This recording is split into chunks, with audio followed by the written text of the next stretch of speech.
Hi, this is OPPO Find N2 Flip and I'll show you the face unlock test on this device.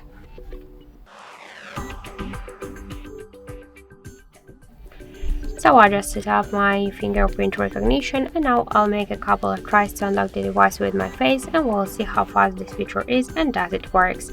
So let's start. 1, 2, 3, 4, 5.